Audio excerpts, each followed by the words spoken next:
Welcome to Rejuvenaging with Dr. Ron Kaiser. This is Ron Kaiser. I'm the host of this podcast, which is designed to help you live your life enthusiastically today, tomorrow, and every other day of your life. I am a positive health psychologist, and I ask my guests to be people who are themselves living life enthusiastically and are in a position to help others do so.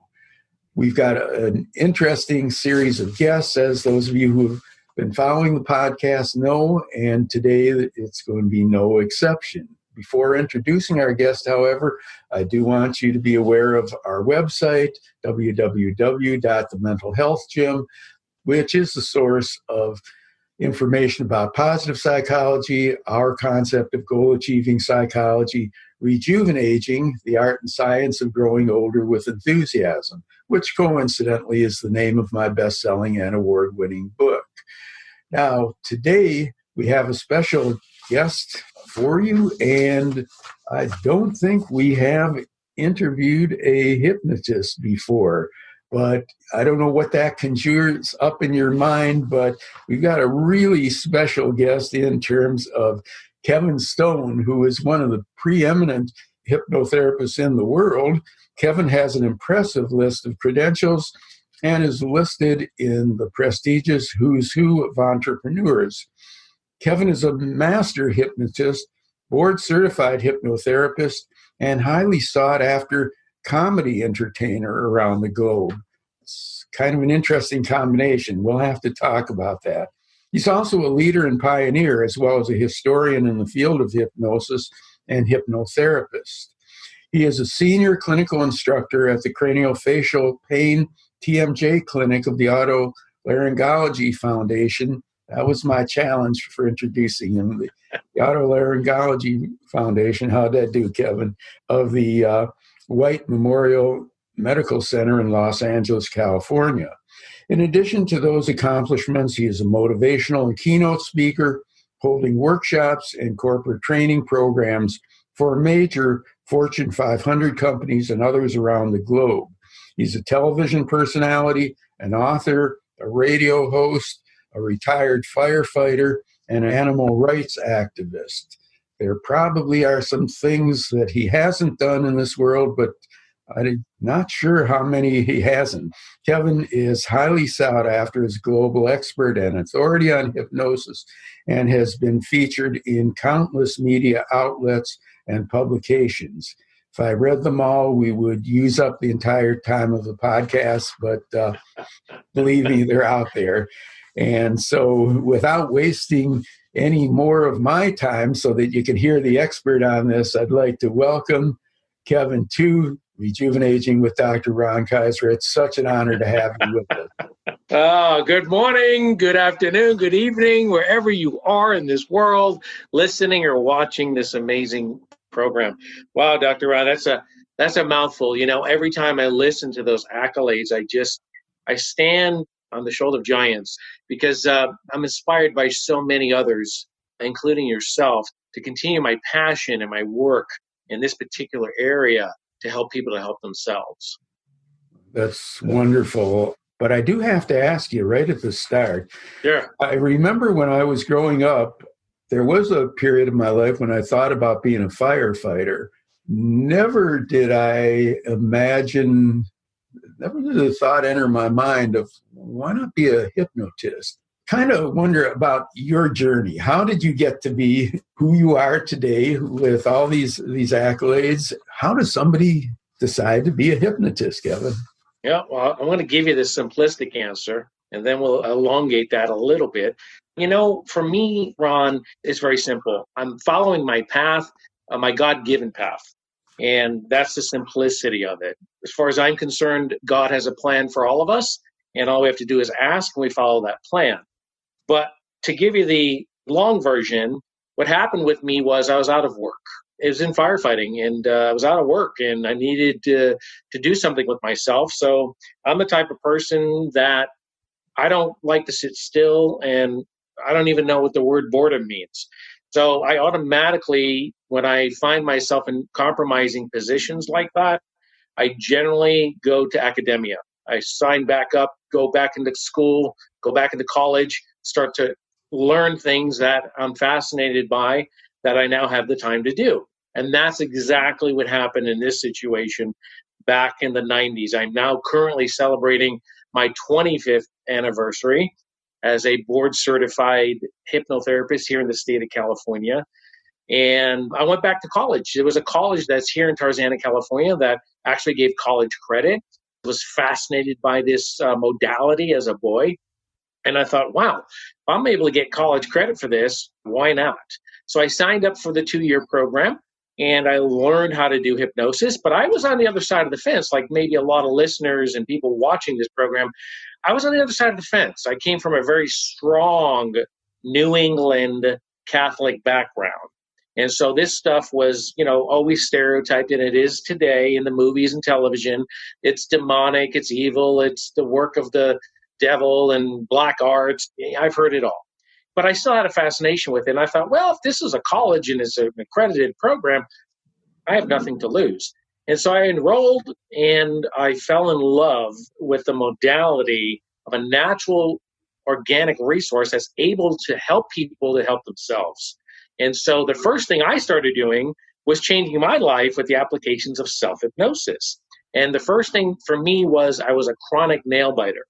Now, you got to remember, too, I enrolled into this particular college program later in life. I was already in my 30s, I believe, my late 30s. And so I was a nail biter. And so the first thing that I did to challenge this hypnosis, because again, I didn't believe it. I came from a different mindset. My upbringing was what I just explained. And so to me, it was a little confusing, but I was still fascinated by what I was watching and what I had known. And so the first thing I did was stop biting my nails. And so that took me on the entire ride, 25 years later, seeing amazing, fascinating things, not only in my personal life of the changes, but in other people's lives as well. I hadn't expected that answer, but so I guess I wasn't that unusual as a child, not necessarily aspiring to be a hypnotist. It sounds like you didn't either until a certain point in life. No, I didn't. But I realized during the program, when you're following God's plan, it just works. Everything just seems to fit. And it was so easy for me. Unlike all of the other things I did prior, I had to really work at it. I was doing it in my own will. And it was a long road up to that point. But once I enrolled, I started to realize this is my calling. This is my path. This is my mission to help people to help themselves with this natural organic modality. And what are some of the things that people come to you for help with? Yeah. Let's talk about the stereotype. And what I basically, when I first opened my private practice, hung my shingle out as a certified hypnotherapist. I wasn't even board certified at that time. But, I was nervous. I graduated school. This is something I wanted to do. And so I focused on losing weight, stop smoking, stress, and anxiety.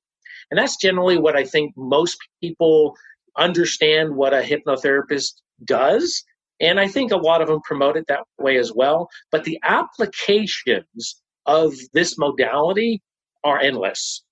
Anything you think about that you want to change in your life is applicable with hypnosis. End of story. And I've treated all types of things. My specialty these days become pain management, TMJ, like you mentioned earlier in the program. So that's mainly what I focus on, but I also deal with a lot of celebrities, major sports figures for all kinds of reasons and problems in life, just like drug addictions or any addictions. So we're talking the scope anywhere from A to Z. Again, whatever one thinks about that they want to change in their life, this modality can and will work for you. Is it a thing where you go on an ongoing basis? Is it a one-time thing? What's the general format for somebody who's pretty naive about what hypnosis is? Excellent question. So let me give you an example. So let's take the simplicity of smoking. Now, smoking can be in most sessions with my work, because my work is about 98%. I've been able to craft it over the years to get to that point of that success. And that's why I've become who I am. And I'm well known around the world because my work, everybody's like, oh, how do I get that? So sessions range anywhere between 1 to 6 sessions. So let me give you an example just with the simplicity of smoking. So I'll give you the story of a smoker I had many years ago where he came in and he was a 40-year smoker, 2.5 packs a day, Camel non-filter. That's pretty heavy smoking. Mm-hmm. That's the worst cigarette you can smoke. There's no filter in it. This guy, straight hardcore. And he was an ex-Marine. And so you have to really want to be in hypnosis as well. So a lot of people call me, especially with the smoking or the weight. And my first question to them is this something you really want to do? Or is this something your spouse is pushing you to do? Because that's generally when ends up happening. So if somebody else is pushing them to do it, or they're feeling that pressure, that peer pressure, this modality does not work. You have to really want it to work for you. Because again, all hypnosis is really self-hypnosis, and I'm the guide who gets you where you need to go. So with the smoking, basically he comes in and I explain the same thing I just explained to you and your audience. And I also told him it could take anywhere between 1 to 6 because 40 years, 2.5 packs a day, that's a lot of smoking. And so it's possible it's not going to go away with one session. Long story short, he comes into the office, sets up the session, and he really wanted to be there. Matter of fact, he left his wife home at that day. And I told him to smoke him up before he came into my office, as I do to everybody, because this will be more than likely, as far as I'm concerned, the last time you're ever going to put a cigarette to your mouth again. Because you don't want to, and I'm going to give you the tools to do that and rewire, reprogram your brain to not do that. So he comes in, and he was pretty negative about it. He says, I don't think this is going to work. He takes his cigarettes out of his breast pocket, and he had probably half a pack left. He slams them on my desk, and he goes, I don't think this is going to work. And I looked him straight in the eye, and I didn't even get into the formality of the hypnosis. I basically told him, you're absolutely right, but it already did work. So you can now leave, and this session is now done.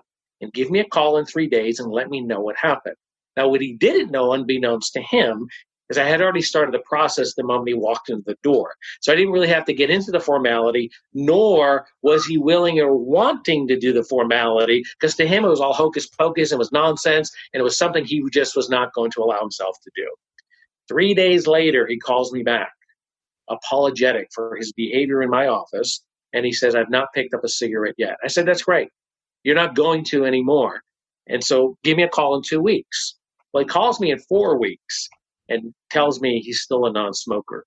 So that happened within one session. That wasn't even a formal session.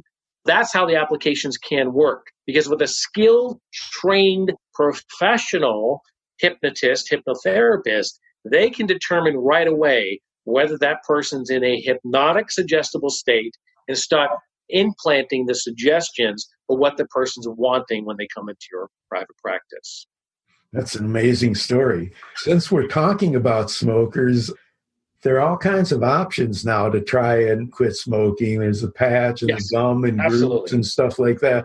Are there certain types of smokers that are best for hypnosis, or how does somebody know whether to just buy the gum or come see you? Yeah, there's a lot of products on the market, just like in the diet world, right? In the weight loss world. There's a ton of products that can help you to achieve your goal. Here's my response to that. Everything works. Everything works if you want it to work. The difference is between a natural organic process called hypnosis versus a chemical stimulant or other product that's on the market. There's repercussions from that, and they're not necessarily going to work because you're relying so much on them wanting to work, so you're not willing to put the work in. The applications of hypnosis actually get into your subconscious mind, the most powerful part of your brain, 88% of your brain's capacity. Most people hear it in the movies, on TV, but let's correct the numbers. It's 88 and 12%. 12% is your conscious mind, which you're using now to listen to this program. 88 is that subconscious mind, which really controls everything in our lives, which we just don't realize that. So as the hypnotist, I'm able to get into the subconscious mind with your permission and your free will to basically rewire the programming, and not allow you to do the negative behavior. It's really that simple. So your mind is like this computer brain. And so, again, it builds up with all of the negative, and you need somebody to come in to take out the trash. And so that's the simplicity of how hypnosis works as well. And again, all hypnosis is self-hypnosis. We go in and out of hypnosis about 1,000 times a day. It's a natural state. It really is. Common forms of hypnosis, what I like to call freeway hypnosis, highway hypnosis. You're driving along, come on the freeway, highway, you realize your exit was 3 exits back. You're reading a good book. You're watching a good movie. You're not paying attention to anything else but what's happening. You're listening to this very program, and you forgot what you're wanting to do because you're so absorbed as to what's happening now. See what I just did there, Ron? I just hypnotized the entire audience.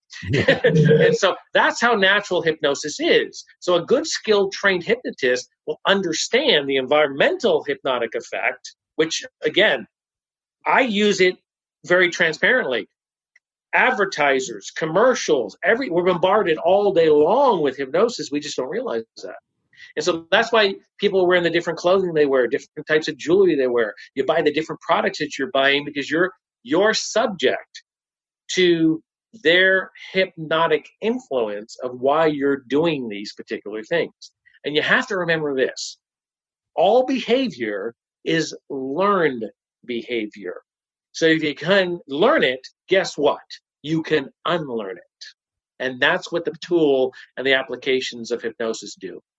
Boy, that's really fascinating. Now, the examples you're citing, though, is kind of at odds with what some of us have learned. I mean, you talked about the guy coming in and you speak to him for a few minutes. There was no watch going in front of him or go to sleep. I'm sure a lot of people are concerned about, seeing a hypnotist and kind of losing control or not coming out of it or whatever. What's the difference between what you're talking about and what some of us are perceiving as hypnosis? Right.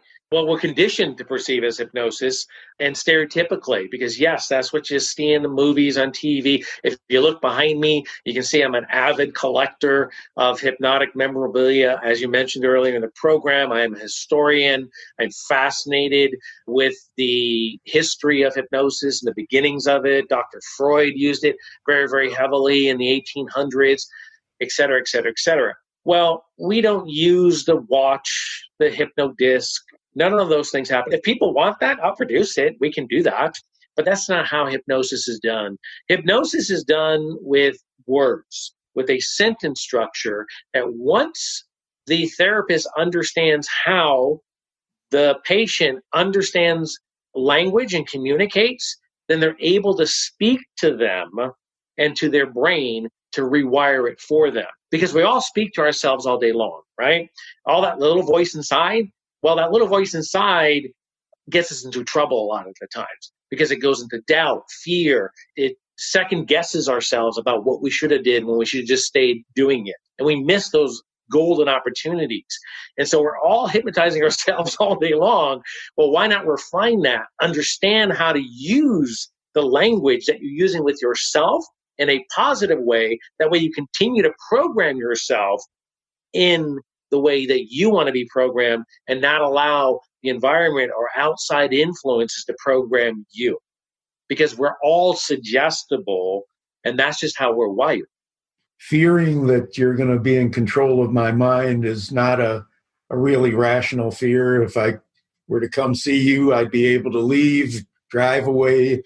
Yes, that's a misnomer, common fear that everybody has, that I'm going to be in control. I'm going to tap into your mind and divulge all of your deep, dark secrets and all of these things that people think. That's not the case whatsoever. In actuality, when you're in a hypnotic state, Ron, you're actually more in control than you are right now in a normal, regular environmental state of mind. So these people who say, well, I can't be hypnotized, do you take it as a challenge or do you... Back in my younger days, Ron, I might have taken that as a challenge, but, age and wisdom have a different effect on life. And when we get there in life, there is no more challenges to take on for me because it's not necessary. I'm of the ilk of either you get it or you don't. And if you don't get it, that's fine with me. I'm not here to prove anything but what I know, not only of what this modality has done to me personally in my life, but what I've seen in 25 years of private practice, and not only private practice, but on a nationwide influence of helping people to help themselves. I've seen amazing, phenomenal things happen with this modality. And the proof is in the reports, right? It's like truth. Either you want to believe the truth or you don't. And I'm not here to try and make anyone believe anything that they don't want to believe. It's their loss as far as I'm concerned. Good way of looking at it. Some of the areas in which you work, you mentioned smoking and weight control and so on. I know historically those are high areas for relapse. Does Yes. hypnosis have lasting effects, or booster sessions recommended, or what's the general course of somebody who successfully manages to gain their objective in hypnosis? Yeah, absolutely, positively, long-lasting, permanent changes. Because again, you're rewiring your own brain with my guidance and my help. So you're basically eliminating the negative belief system or the negative actions that you're doing and replacing them with the positive behavior. And so therefore, you're starting from ground zero again. So what you do with it at that point is entirely up to you, but you're definitely more cautious of that crossover if and when you're challenged with that. Because look, you're going to be challenged with those issues. You're going to be at a party, let's say, if you're a smoker, and look, you have friends who smoke. I have people come in, well, I want to stop smoking, but my wife doesn't want to stop smoking. How's that going to work for me? Well, it's really entirely up to you, because once you do the programming, again, it's all on you at that point. I'm going to give you the tools. You're going to stop. Now, with that said, I have people come in after 10 years, 15, 20 years who want a refresher because they felt they were at a party and they felt like, oh, I had the urge to smoke or I had the urge to eat things I shouldn't eat. And that's just the fear. That's just their anxiety. That's not really what they were coming in for. That was the presenting issue. And so we cover that very briefly. We give them some more reinforcement, but that's not really why they were there. It's really because of something else. And so it's not typical in my industry that there are reinforcement sessions down the road because it's not needed. With what many of us in my branch of my field emphasize, which is really lifestyle changes and lifestyle management. Behavior modification. Yeah, if it becomes part of your lifestyle, it's not, you pass a point where it's kind of the tipping point. You're a non-smoker, or you're a person who takes pride in your exercise or healthy eating or whatever it may be. And it sounds like this is really one of the things that dovetails and helps people to get to that point. Absolutely. I do have to ask you, this may take away from some of the seriousness of the presentations, but there have been any particularly strange or unusual cases that you can share with us? I don't know about strange or unusual, because I made a choice 25 years ago to enter a world that was very strange and unusual and to start a private practice in, when back in those days, Ron, it was so difficult, even in the major city that I reside in, which is Los Angeles. It was just not accepted. Hypnosis conjured up those concerns of fear. Even to this day, I won't get into the story, but I'm still discriminated in many ways by calling myself, again, I've reached the highest accolades that could ever imagine in my field. Board certified, I'm the cream of the crop. And even to this day, I still get discriminated against on certain things because people, again, ignorance is bliss. And some people just don't want to get beyond what they think they know. Here's some of the things that I've worked on that I thought were unusual. But to me, I just thought, we all have issues in life. I'm not here to judge. I'm not here to rationalize that. And as a therapist, I think if a therapist does do that, then they're not really fully 100% in to help that particular person help themselves, because they're now putting it into a category, into a box. So I never came from that position, never really thought about that position. I thought, I'm in a field where I have a tool that can help people to help themselves. And so whatever they come in to see me about, then I'm going to take that on and I'm going to do my best and throw everything at it that I can to help that person overcome it, because it's a challenge to them. It may not be a challenge to me, but it's a challenge to them.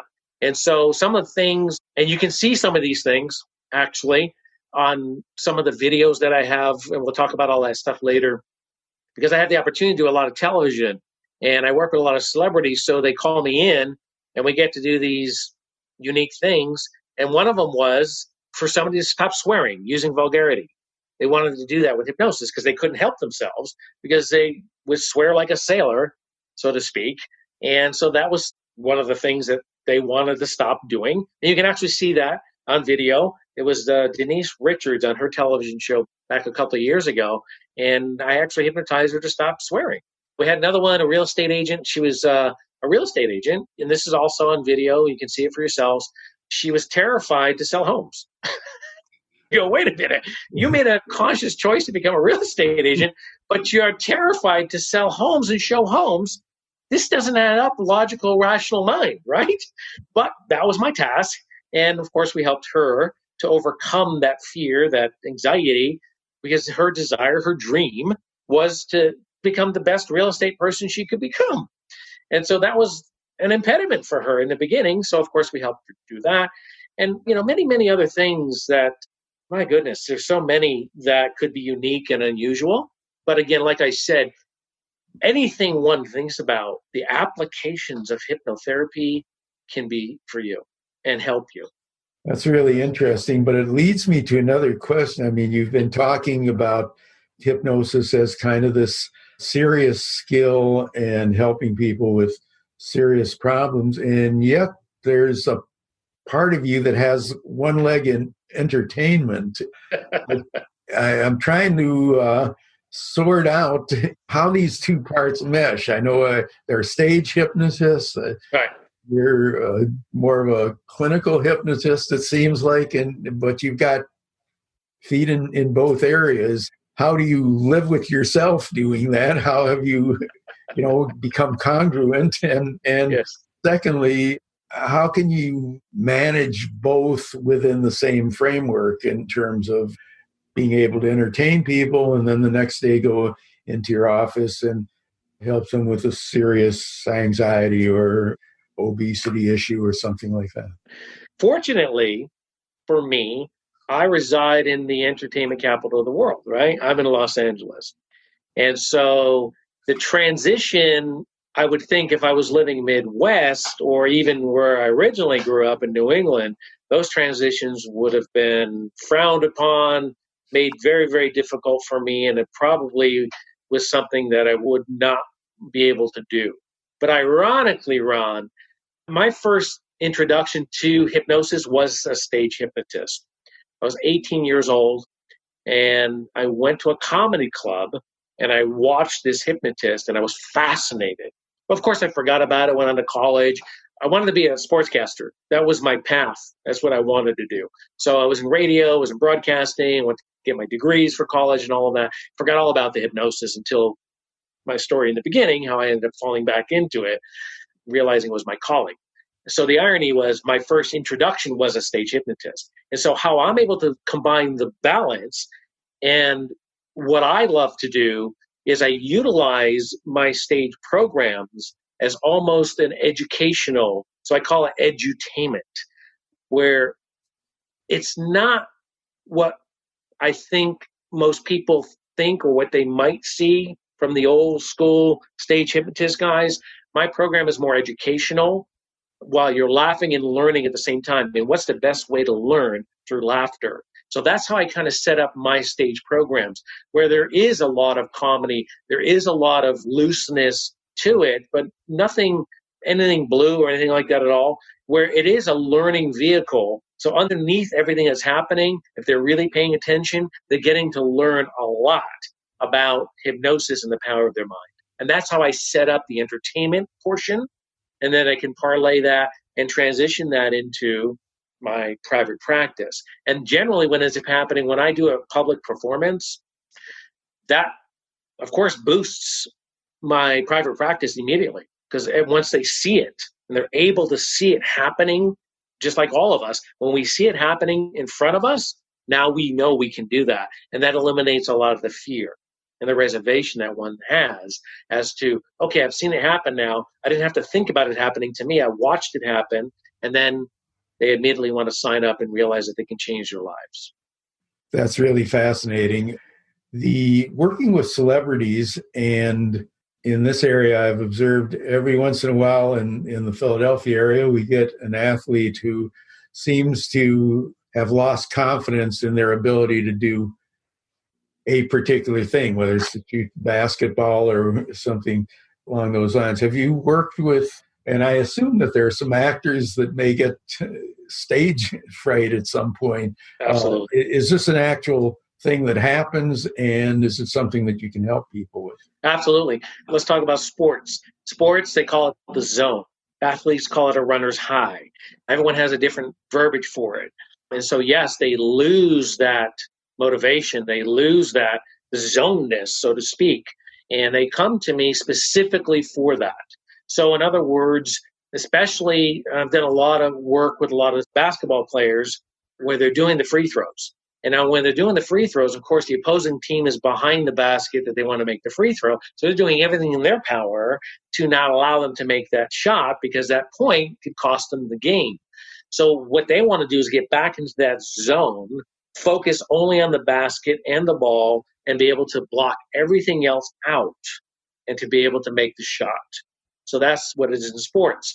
When it comes to the celebrities, they want to develop the character. They want to immerse themselves into who they're becoming for the part that they were hired to do.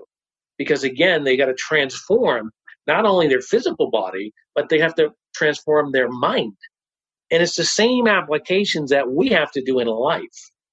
But we don't know what those tools are. We don't know where to get those tools.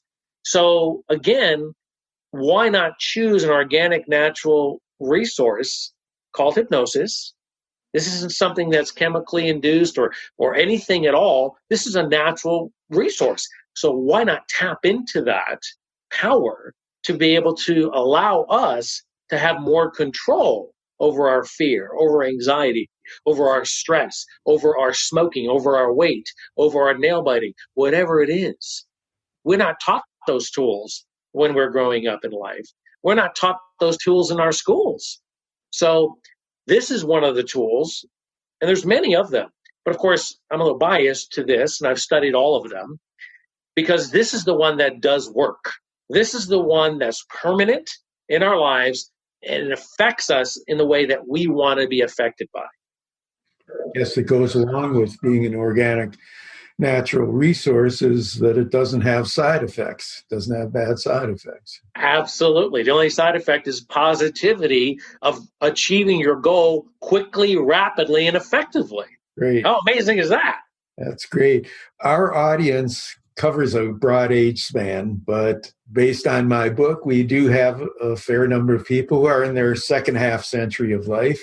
In terms of advice for them, is there such a thing as being too old for it? You know, if essentially they've had lousy eating habits, or they've been too sedentary, or they've been smokers, or they've been shy.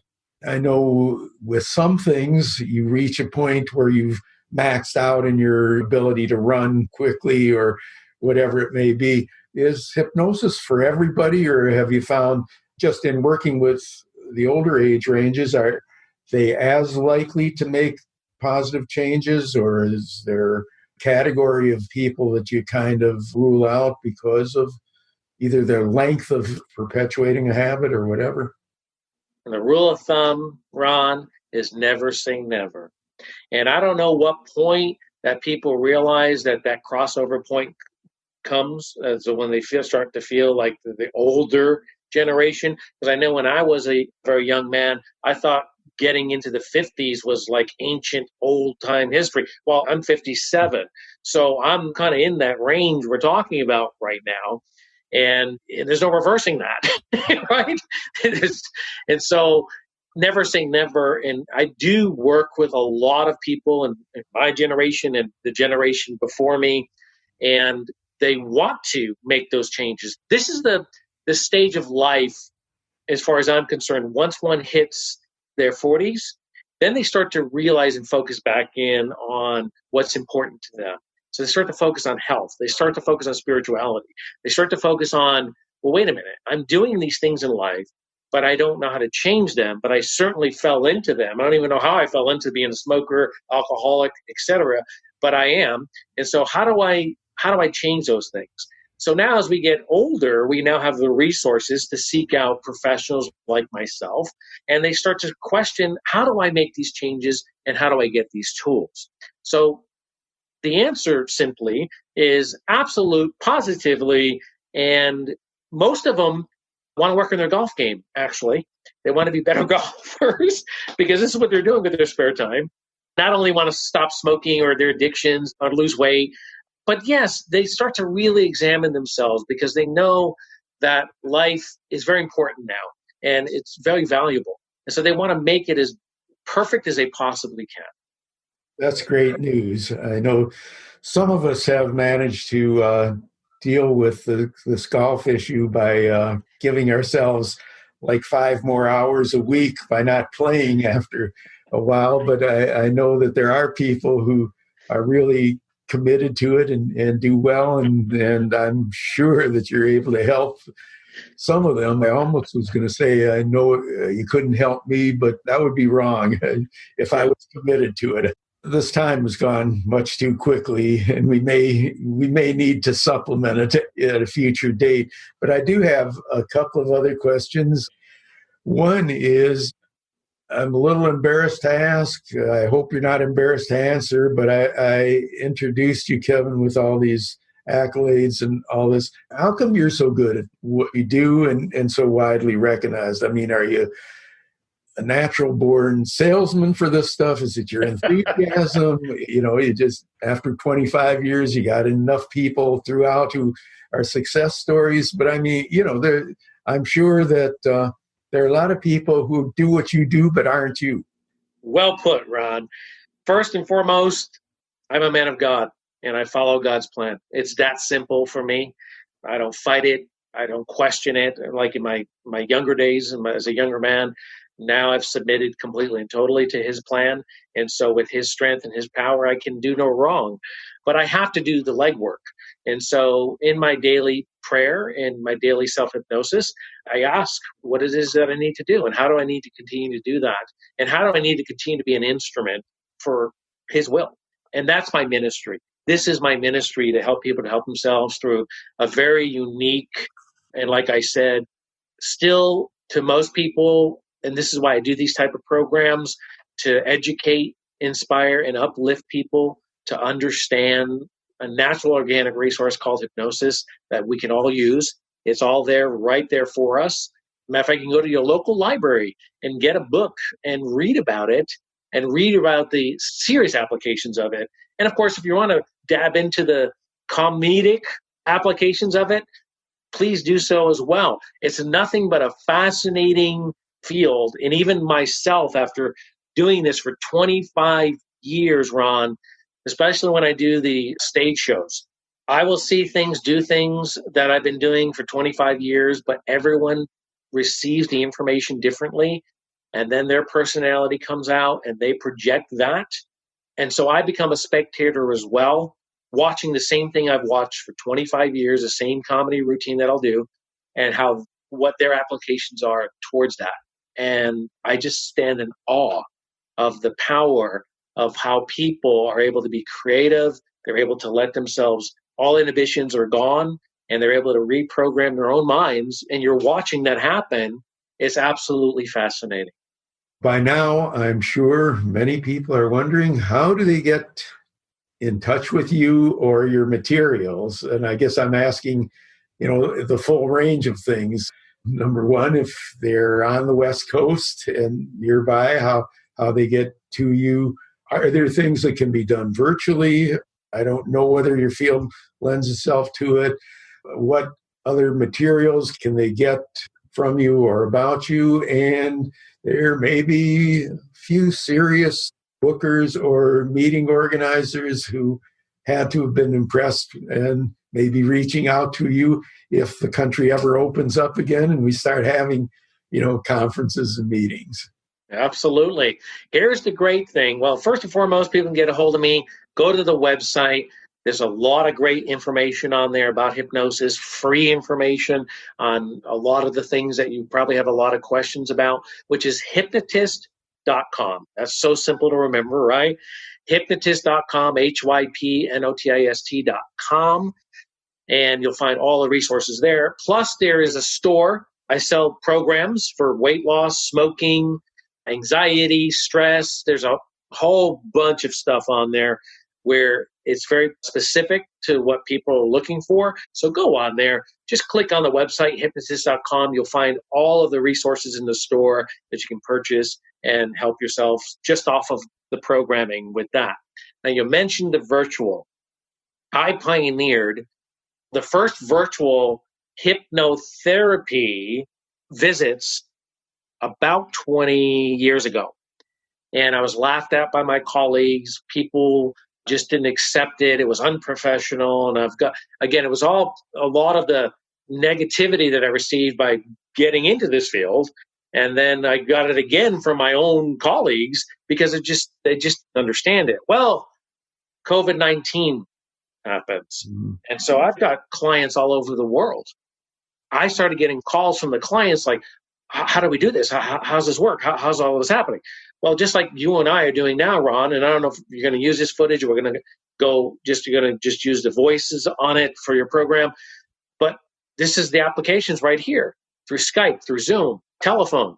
And I've been doing that for 20 years. Matter of fact, I developed that kind of a process because my time was in such high demand that to just do singular office visits was very, very time consuming because there was time travel to get to and from the office, and there was time in the office. And so all of this really took a lot of time away per day for me. So I had to develop a program. How can or somebody coming in who wanted to come and see me from Japan, they had to fly in, they had to stay in Los Angeles for, a week just to have 3 or 4 sessions and then go back home. This is very time consuming for everybody. So this type of technology has allowed me for the last 20 years to cut all of that out. So I've been doing this for 20 something years. And so COVID-19 comes about, and now all of a sudden everybody's adapting, and not only adapting, but they're finding not only in the medical field that this application, this technology works and is very successful, but they're also finding that they can shop from home. They can do many things from home that they realized took a lot of time out of their day, that they're realizing that I can do everything right here from this computer. And so why not do it that way? And so that's the positive that I feel has come out of this COVID-19, not only for the medical industry, which I'm associated with, but for many, many other things that people have realized that this technology is amazing, and it really takes a lot of stress and anxiety out of our lives, where we can spend more time with our families, with our kids, with our pets. And they're starting to realize that we're getting back to the old way of thinking of how things should be and how much more we're connected to each other in this world and how much more we need each other. Really interesting, and it ties in with my colleagues and I actually have had a discussion along those lines that when things go back to some degree of normalcy, since we're doing a lot of telehealth now, that aren't we maybe better off being able to do this, seeing the person's face, they can see us, as opposed to going into the office and each of us are wearing a mask and sitting 6 feet apart. And whether all the nuances that we can get by seeing the person's face aren't an advantage. Absolutely. Well, first of all, it was good that you clarified earlier that people are in control. It's so that they don't have to worry that if you're there and they're on a different continent or across the country or something like that, that you're going to put them into some state they're not going to be able to get out of. And I think it's particularly important during these days of COVID-19 when I think the challenge of reverting to old bad habits under stress is probably magnified. Absolutely. So you can imagine my industry right now, and especially what I'm known for is stress and anxiety. The floodgates have opened because of fear. And fear is important, but unfortunately, in this particular situation, fear has overcome many. It's out of control. So they don't know how to control that any longer. So people in my industry, therapists nationwide, again, their patient ratio is increased because they need help. And the ones who are able to do it, those individuals are the ones who are helping others help themselves. Well, Kevin, I thought this would be an interesting program. I didn't anticipate how much I would learn about you and your field and how much you've been so graciously sharing with our audience. And I still have tons of questions, but I don't have tons of time. So again, you gave us your information. We'll include it in the show notes so that people will be able to get in touch with you. Again, there's lots of materials. I have looked over them, and I can assure you that there's something for everybody. Kevin is really good at what he does, and he's very good about sharing it. I'm going to tell you what I'm going to do for you and your audience, everyone who's listening to this program. So when this program launches in June or July, for the first week, anyone who listens to the program, and I'm going to mark it because I'll know as well. You're going to send me a copy, and I'm going to know when it launches. So for that first week, from the launch date for the entire week, I'm going to offer a $125 program called Self-Hypnosis.